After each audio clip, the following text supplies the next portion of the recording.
No intro. In simple terms, this is a checklist for what you need to be thinking about when buying a home.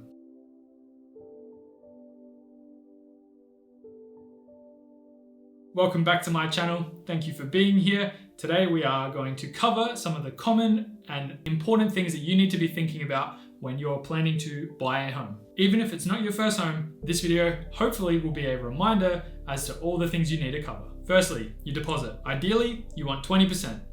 Or ideally you want 100%, but 20% is the number that you should be aiming for with any purchase of a house. This is separate to other fees that we're going to cover in this video. A 20% deposit is the money you have left over after all of your fees. That's what you're aiming for. 10% is the minimum I would ever go with, and you absolutely need to make sure that if you're going to sign a contract, that if you decide to pull out after that cooling off period, you may actually lose your deposit. So make sure that if you're going to be signing a contract with your 20% deposit and you're going to put a portion of that onto that contract to hold the home, make sure that you're going to commit to it. Make sure it's the one. If you're planning on buying your first home with a partner or by yourself, you should absolutely make sure if you qualify for the first homeowner's buyer grant. Now, this varies between states that you live in Australia, but will actually add anywhere between $5,000 and $20,000 to your deposit size, which can be massive if you're just itching close to that 20% mark, or even just need to get over the line so you can actually get into your first home. Make sure you do your research. Stamp duty, the government tax that you need to pay on any land purchase or home purchase, will vary on the price of the property that you purchase, but can amount to huge sums of money, which can catch people off guard, especially when they're buying more expensive homes. Depending on your position, you may not have to pay stamp duty up front, but absolutely do your research, and hopefully the video is out, but I've made a video about stamp duty too, which I will be linking in the description at some point, whether it comes out later or before this video. As a very rough estimate, use 5% as your benchmark for what you'll be paying in stamp duty upfront, so that it's not a surprise when the time comes. As an example, if you were buying $1 million home, this would be a $50,000 fee to stamp duty. It's a very rough number, don't take that as gospel, but it's a good indicator. Lender's mortgage insurance, or better known as LMI.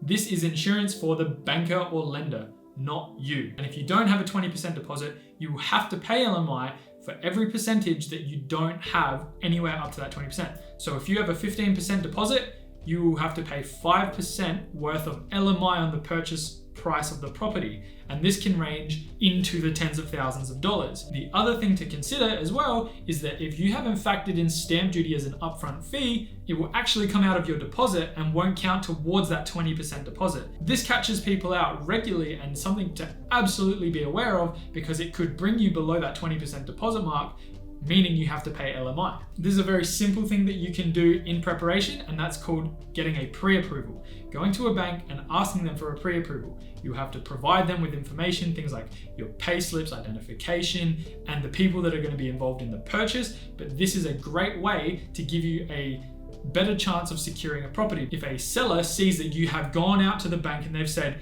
we will let you borrow up to $600,000 because of all the information you gave us, the bank, if you go with us, we will give you this money. It's called a pre-approval, which lasts anywhere between 6 months and a year.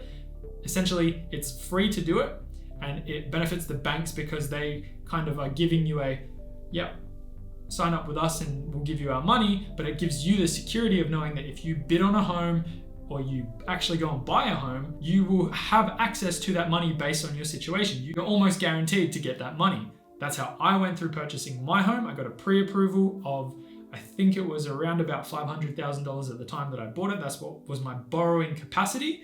I didn't need to borrow the full amount, but it was good to know that when I was putting in offers for homes, I had the money to justify putting in that offer. And I actually won a property, and I was always intending to use that bank, so the pre-approval really helped with my application for it. Overarching considerations to make separate to actually buying the property or paying stamp duty will be a building and pest inspection on the actual property during the cooling off period, bank fees, account fees, conveyancer fees, government fees, things like council rates and water supply charges, registration of your mortgage, registration of transfer of titles. Depending on the type of home that you are buying, if it's a standalone home, you shouldn't have to worry about this, but if it's a house that's connected together, or it's a townhouse in a complex area where they have communal things like communal gardeners that come and keep the area neat and tidy, you may have to pay something called strata fees, which is essentially a service cost to maintain the area that you're living in. And all the townhouses in that complex will have to pay these strata fees to basically build a pool of money to go towards those expenses. This is something definitely to be wary of if you're buying something like a townhouse in a complex, units or apartments. And then all the things that come after actually purchasing the property. I'm going to give you one example because I'm not going to go into it in this video, but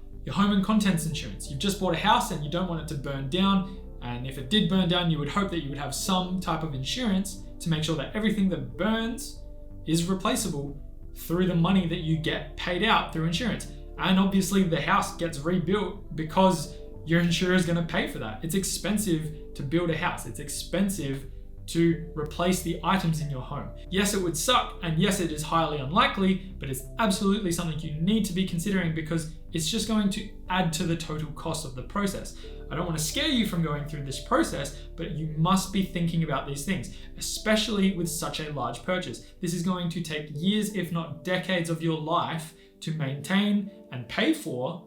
So absolutely have the maximum amount of information that you possibly can going into it. This was intended to be a very broad video to cover some of the important things to be considering when buying a home. I would write down as many that you are unfamiliar with and make sure you go away and do some research into what they are, how they work, and how much it's going to cost you, roughly. Hopefully on my channel you'll find some other videos which are relevant to the topics I've talked about in this video, and hopefully they can help you when building your knowledge about this topic. Leading out of this is a really fun topic to cover. Buying a home is a really enjoyable process, especially if you're prepared, and once you're in it and once you know what you're doing, you're going to feel much more comfortable in this space. I don't want to overwhelm you with everything that I've just talked about, but you must be thinking about it and you must be prepared because it's just going to make you, the individual, so much more comfortable going through the process. And in the long run, it could save you tens of thousands of dollars, which is a nice little perk about you doing a little bit of research, watching some guy on the internet talk about this interesting topic. I hope you learned something in today's video. I wish you good luck on your search for your home. If you enjoyed it, please consider giving a like and subscribing, and I will see you in the next one.